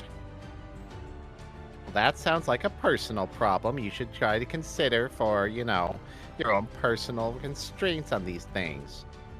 Uh-huh. Yeah, take your own advice, Poplart. Guys. All right. Anyway, so path before me now clear. So me continue Yep. along path. All right, you continue along the path, and there's a you kind of go around a bend, and there's this huge tree in front of you, and as you realize it is blocking your way, you move around it to the side, and you see basically a stone altar with a half dozen of these black clad people. They're obviously humans encircled around it, and they're like down on one knee, and that guy that you had sent away is behind the table saying something to them. You can't quite make it out, but he's definitely pointing over in your direction. See, Barry, I knew it. We should make friends, not enemies. Tell you what, Poplart. Try giving them some of your sticky buns and see if that makes friends. Okay. Blight starts making his way over and says, "Hey guys, you look famished. Would you like some sticky buns? Sticky rolls? Good old stick it to your insides, help flush you out."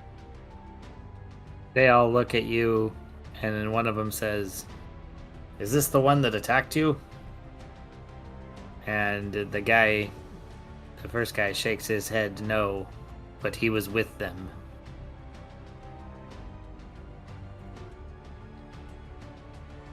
Hey, standing by the side does not make someone with somebody else. Come on, have a sticky roll, a sweet roll. Come on, it's good. It's good for you. Good for the soul. The main guy looks at them and says, "Do not trust him. Expel him and his companions." And the two guys on the end get up and draw these long scimitars. Hey, Good going, buddies. Barry. We want to be friends. We don't want to actually fight. Just because someone's a little zealous, because he thinks that you're all evil, doesn't mean we all have to be enemies. Come on, let's be friends together. I try to use persuasion. This. Sure. Don't know if it works. You can try it. Let me just double check something really quick.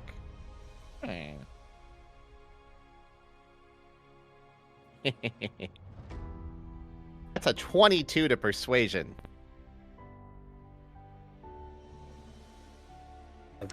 Good. Well, I guess the humans look at each other and they're like, yeah, all right. And they kind of invite you over, but the big guy's like, absolutely not, as he slams his staff down against the table. Get rid of him now! And you see the humans just put their knives away, and they like kind of grab you by the shoulder and just are like, "Hey, let's go on a walk." But he gets really grumpy. Okay, but first, Poplart just puts some sweet rolls on the table and says, "I get hangry too when I'm hungry. Here, have a sweet roll. You'll feel better after." You know, they leave, the humans leave it, and they just start walking with you like towards the tree.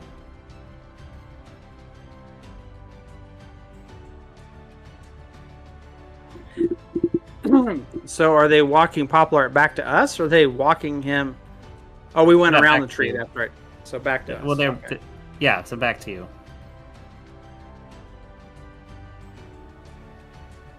All right.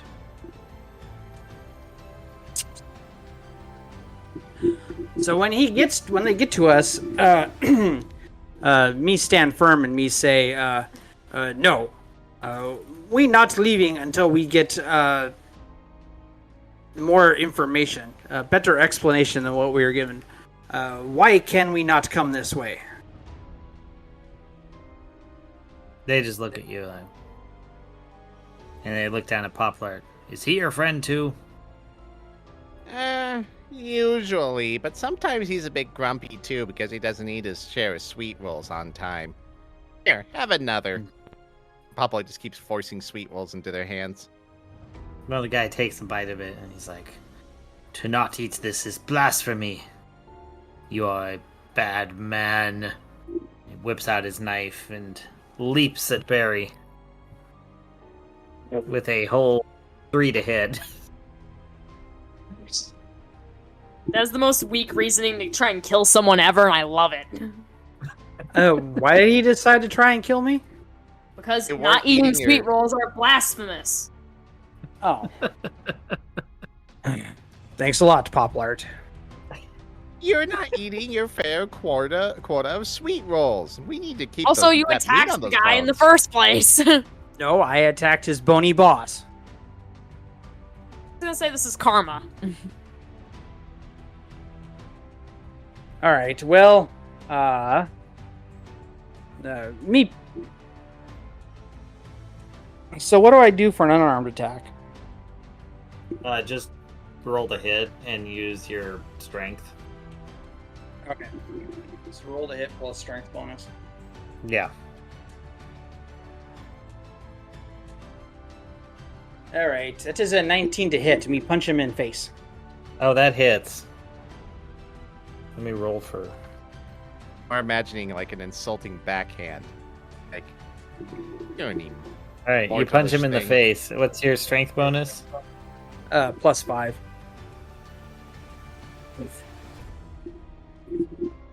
You killed him. What?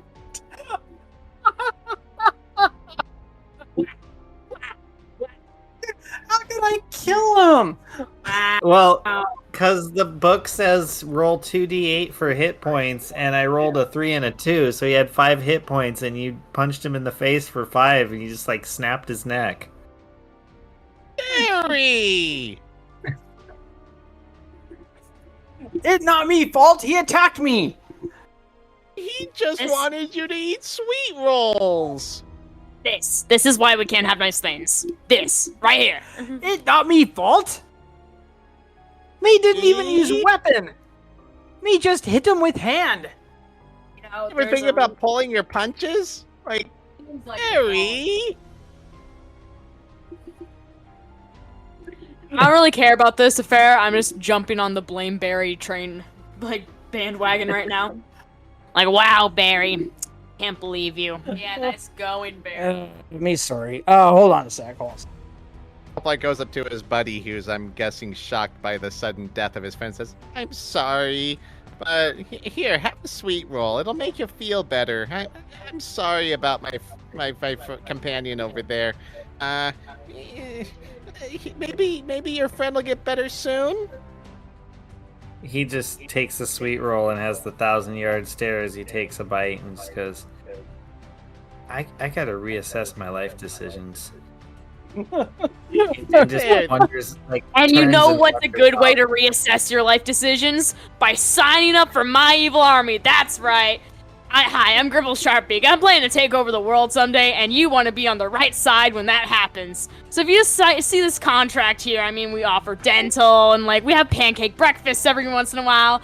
Like, you're gonna do your own thing. In, like, 2 years, I'll come back, come fetch you. You can have time to train and be ready to just give your life to my evil army so that we can one day rule the world together as a family, except not, because I will be totally above everyone. It is a tyranny. It is tyranny, but you'll at least be on my side, and you don't want to be against me. So, how about you just come on in? I mean, you need to rethink your life. This is a great new direction to go.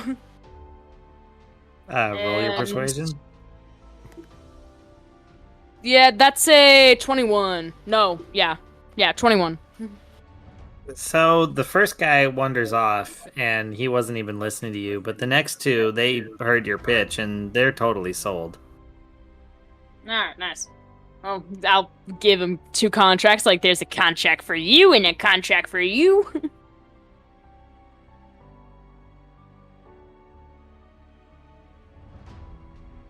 Yeah. Sneak some sweet Babe. rolls into their hands after they sign to say, "Sorry about your loss." Again, Don't think And bad just of for us.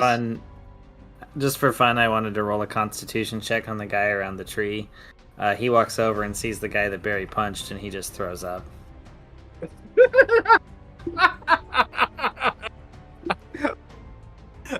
The dead looking thing or another minion?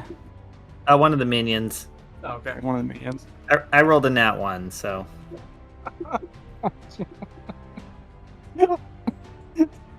So, Yeah. this is a really bad day for this dude.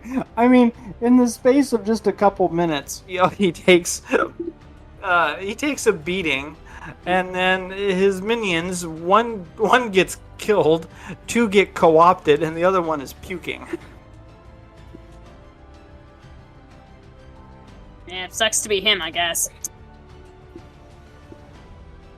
Poplar just turns to Barry and says, "Yeah, we're totally not the bad guys."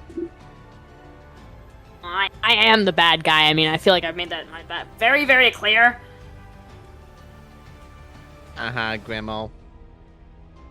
I know your heart. What's It's the hell voice okay. supposed to be? Poplar. All right, enough of this. Me stride up to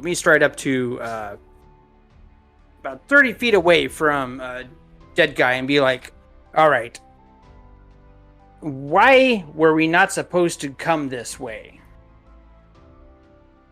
he stands there for a minute, arms spread on the table in front of him, looking down. And he lifts his head up, looking at you, and you realize that he's been chanting. And he grabs his staff, and he holds it up over his head, and he goes, "It wasn't for my sake. It truly was a warning." And he brings the staff down, both hands, causing the table to split in half and his energy to be released from it. And as he tips forward, falling over dead, and there is a beam of light that appears over his body as you see descending what looks like a angelic form, a celestial, upon you. And that is where we stop.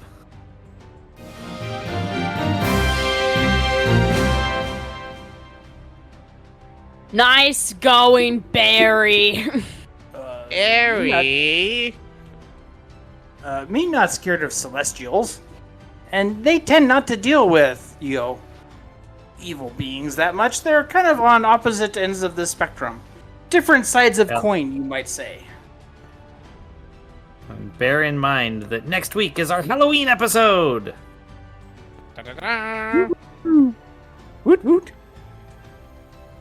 I can't do a couple hours of talking in my gruff voice. I can't do the high pitched woo. Oh, there we go. It takes a bit for my vocal cords to adjust. Well, I you can't nailed do it. this thing I just did perfectly. Story of my life. All right. Well, that was fun.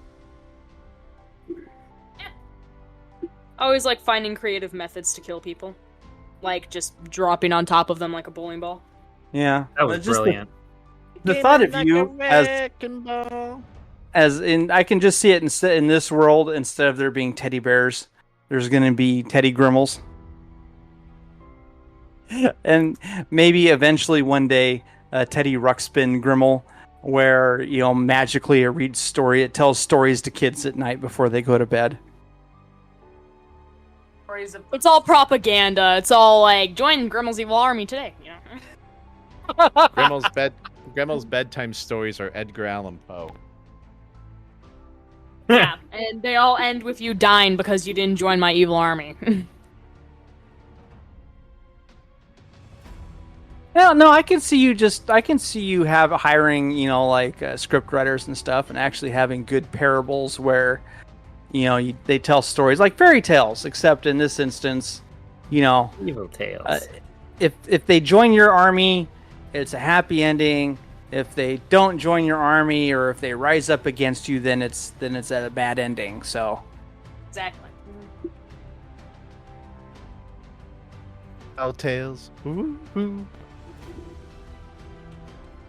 Man, I wonder. Ding, ding, ding. Doo-doo. Walking and talking owl plush toy. There we go. I found No. it. It My does exist. lineage.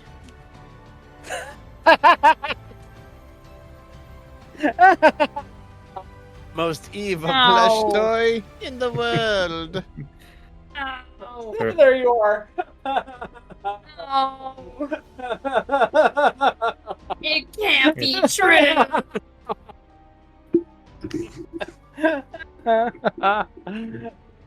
Oh, that's Recordable voice box. Speak the words and it will speak them back to you in its charming voice.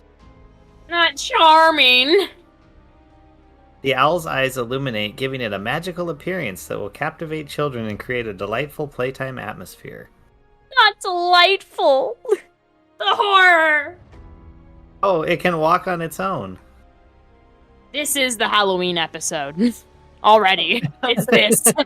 turns into a plush The toy. whole party Ah! against plush versions of themselves, like a horde of them. Oh. God. Except for Barry, I turn into some kind of an adult entertainment toy.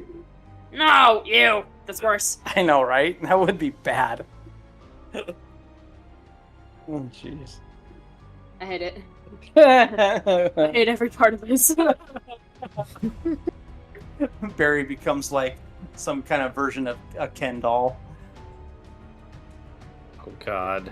except grosser. Oh, of course, much. Green Yeah. and slimy.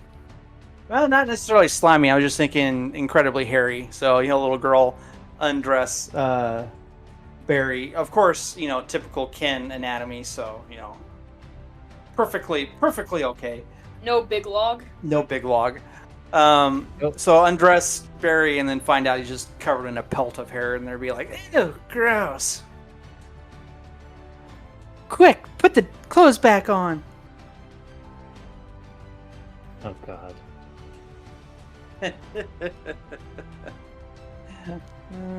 So much fun.